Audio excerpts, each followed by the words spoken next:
kubw'impanuka mama w'umwana yagutereye kirida hasi. Umwana akizibonezo kirida yasamubwiye ati zo kirida ni 85 uzibaze. Akira ako gapaki kazo asangaho ko ni 85, ariko umwana yabanze kuzibara atarebye no ku gapaki. Akana kari hano rwose warakabona gukabona ko arakana kaza ubwenge kuva no mu buto bwako kakoraga ibibazo by'imibare kakabikemura mu buryo bworoshye cyane. Ariko nyina byaje kumutungura bwaje gusanga akana gafite ikibazo cyuko nyine bajyaga bagacira n'impapuro bakakabwira nabi ku ishuri. Yaje kureba akabaza se ku ishuri byagenze bite, niki cyatumye umukobwa wanjye mwiza arira gutya kandi mbona asubiza neza. Aravuga ati ngiye mu kizami bamaye 3 gukuba 5 nza kubisubiza, ariko umwarimu aza kuvuga ngo nakoze ibintu bitari byo. Aravuga ati nabyisha amazeru kandi ziko ibyo nakoze ari byo, bisa nkaho nyine bandwanya kandi sizi ikintu bampora. Ati kandi n'icyambabaje cyane nuko bankuye mu marushanwa y'imibare twakabaye twaragiyemo. Barangira ati ntago nzasubirayo. Nyina akimara kumva uko akana ke kari kubonana akavuga ati bagafashe nawe ku ishuri, yahise aza vuba aza kureba umwarimu wigishaga uyu mwana we. Aravuga ati bino nibiki wakoze, kuki n'umwana wanjye watangiye kumukora bino bintu? Gusa umwarimu yemeraga cyane avuga ati ku mashuri ntago yakibeshya, n'abandi barongo baramushyigikiraga reka kamubaza ni gute te n'ubundi 3 kuba 5 cyangwa 5 kuba 3 ni 15. Ndati yego. Aranje amazi none kuki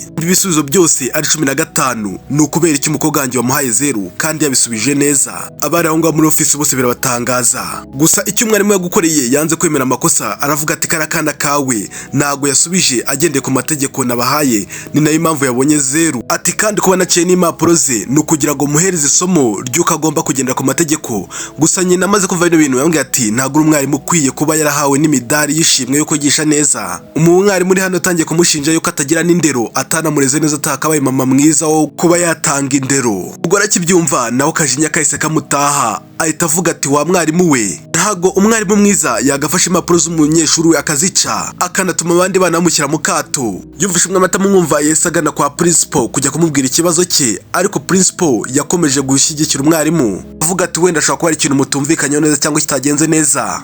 Umugore wenyine byari kubabwira batari kubyumva. Arangije agira gutya ahita kuri business card ye ahita amwereka ko ni n'umwavoka. Ati n'umudabu utabera umukobwa wanjye ndaza gukora ikintu cyo cyose nyisuzume kintu yakoreye umukobwa wanjye bizamutwara mu rukiko. Principal kibona yise panika cyane ahita asaba imbabazi umugore uri hano. Atangira kwireguza avuga ati mu minsi 3 rwose ushatse wayimpa nkabanyemuye kino kibazo. Yagutegereje iminsi 3 gusa nta butumwa yari yakiriye bundi bamuhereza, ahubwo hari email yakiriye iturutse ku mwarimu ivuga ko ari umwarimu umusazi waje gutesha umutwe, agatesha umutwe umwarimu akaza no guterwa principal. Ibyo byatumye aba supervisor be bamenya ko ibyo bintu yakoze atari byo, bashaka no kubwirukana. Yaje no kubona urwandiko rwirukana umukobwa we mu ishuri igamo rya Olympiad class. Ati ngo nuko yagejeje kubangamira umwarimu yarangiza akarenga no ku mabwiriza ya campus bari barimo. Umugore yagumye asaba n'ubufasha muri groupe y'abarimu gusa nawe amusubizaga. Iminsi 3 yose yari yashize nta gisubizo arabona. Yararakaye cyane yumva umujinya uramwishe, aca n'ibyo papuro bari bamuhaye byose. Mu kanya gato wa mwarimu ari yinjiye aje kumubwira ati anamukanga ati n'ubundi icyo twakoze si twanamwirukanye umukobwa wawe gusa, ahubwo nawe wabuze akazi kawe sibyo. Ati kandi n'ishuri ryacu ryatozaga abanyeshuri bafite ubumenyi barenze. Rero umwana wawe ntago ari umwe mu bantu nk'abo ngabo yabona n'ubushobozi bwo kugira ngo abe yakompeta. Ati nicyo muzakora cyose kizaba nta kamaro gifite. Kibyumva yese abasohora yarakaye cyane iryo joro. Akana kabwiye nyina ati yaba mfite papa ibi bintu byose byo kunyuza no kumfata nabi kuriya ntago byakaye biba kuriya. Gusa muhashize n'ubundi uyu mugore yarabanaga n'umugabo we imyaka myinshi. Gusa inzozi ze n'uwo muhungu zitandukanye ko yashakaga kuba umuyobozi wa Shen Group. Sahari harimo itandukaniro ne hagati imiryango baturukagamo. Nyina w'uyu musore bakundanaga yakundaga kumutera ubwoba ati nuko biza kunana n'umukobwa nyirakunzamugirira nabi, amutegeka ko rero agomba gutandukana n'umukobwa nandi mahitamo yari afite usibye gutandukana nawe. Gusa umugore yari atwite ariko ntiyari abizi. Nyuma y'imyaka 8 n'ubundi nyirakuru yaje gupfa kubera uburwayi yari afite. Asigaye ari kwiyitaho no kwita ku mukobwa we gusa. Nigeze yicuza n'umwanzuro yari yarafashe, gusa kuri umukobwa kuntu ari ameze kuntu bamunyuzuraga n'ibiki byose. Yumvishe yahamagara uwo bahuze bakundana. Yumvaga wenda aramutse hari umukobwa batakomeza kumunyuza muri buryo, gusa agiye kumuhamagara yibutse ko ari umuntu ukomerewe mu Shen Group. Yese yumva ko atabona abandi bagora akunda cyangwa se bakundana. Yumva nta mpamvu yo kumuhamagara. Umunsi ukurikiyeho yarari kugenda, gusa wa mwarimu wari waje yateje akavuyo abaturanyi bari babyumvishe batangiye kuza banyuzura bavuga ati wa mugore ntabwo ushobotse uteza amakimbirane ku bigo by'abandi, ni nawe watumye umwana yirukanwa aho yigaga kawungu adafite ishuri kubera ibintu byose wakoze. Undi muturanyi nawe akajya amubwira ati nukuti ubundi nta n'umugabo ufite, atangira no gusakaza bavuga ko abayeho ubuzima bubi, umuntu umeze nkawe ntabwo yakabaye baba muri no community yacu. Batangira no kumubwira ati bibaye byiza wakimuka ukavana kuko ntabwo twabana nawe. Abandi bacyumva ibyo barushyuha bahise baza nabo, nibwo yahise amenya ko abantu bamukoreyeho urugomo kuko nyine ari umugore udafite uruvugiro adafite n'umugabo. Yesu avuga ati se uyu mwana isabaye ari umuntu mutabasha guhagarika, mwakomeza mukanamunyuza ari umuntu urenze. Muturanye avuga ati nabaye hano imyaka irenga 20 sinigeze mbona umupapa umeze gutyo, atari ko bishaka no kutwemeza zana uwo mupapa hano nawe turebe ubwo bukene bwe, n'umuri turabizi ko mwese muri abakene. By'umugore yaretse imyaka n'imyaniko yaranze kugira ngo abikore, ntabwo yari yabashije kwihanganira abantu bakomeje kumanyuzura hano, biramurenga yumva ibintu bitangiye kumubaho byinshi. Ariko kubwo kurinda umukobwa we nimero yamaze imyaka 8 adahamagara, yagize gutya arihamagara amubwira ko umukobwa wabo ari gufatwa nabi. Ahita ahamagara papa w'umwana amubwira ati umwana wacu ari kunyuzurwa. Umugabo akibyumva ahise avuga ati bimeze bite, biramucanga cyane ati aka kanya muhite mujya kuri na adresse tujye kureba ibyare byaje.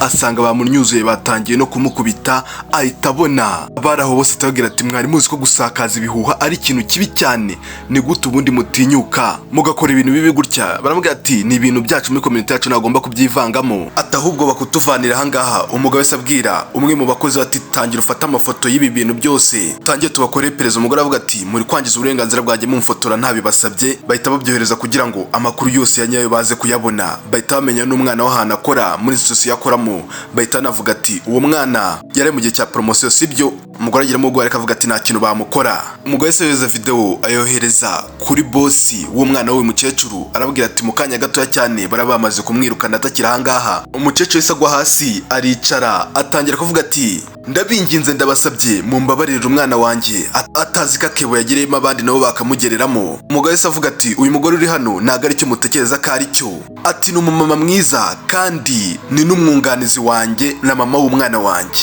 Ati nanone umuntu uzigera yongera gusakaza ibihuha nk'ibi ngibi azahura n'ibibazo bikomeye cyane. Tabwira ko ari na chairman ukomeye cyane wa business nyinshi hafi hano mu gihugu cyabo. Bahise bagira ubwoba ku byababwiye byose. Umugabo wese yibariza umugore ukameze we n'umwana. Umugore arambwira ati narabiguhishe ngwisha yuko nanabyaye kuko nakekaga ko tudahuje n'ubundi ibituranga cyangwa se aho dukomoka, niyo mpamvu nyine nanje kugira ngo ngushyire mu byago kuko ubuzima bwawe n'ubuzima bw'abana mu makire ntago napfa kubwangiza. Gusa nyine ngibi byatumye umukobwa wabo aza gufatwa nabi ku ishuri. Ati niyo mpamvu naje no kuguhamagara kugira ngo ndebe ko ari ikintu wamfasha. Umugabo amarangamutima aramufashe amusezeranye yuko azamwita akamwitanaho n'umukobwa wabo, kandi bakaba bakwiye no kumushakira ubutabera akongera akaba yasubira no mu marushanwa. Bidatinze umwana yaje kwinjira mu marushanwa yo guhangana muri buno buryo bw'imibare. Bari babahaye gukemura ikibazo gikomeye cyane, abajaji nabo bikaba bisaba igihe kinini kugira ngo babigikemure. Gusa umukobwa muto hano we yarebyeho rimwe gusa arangije atamenya igisubizo ashyiraho itagishyiraho.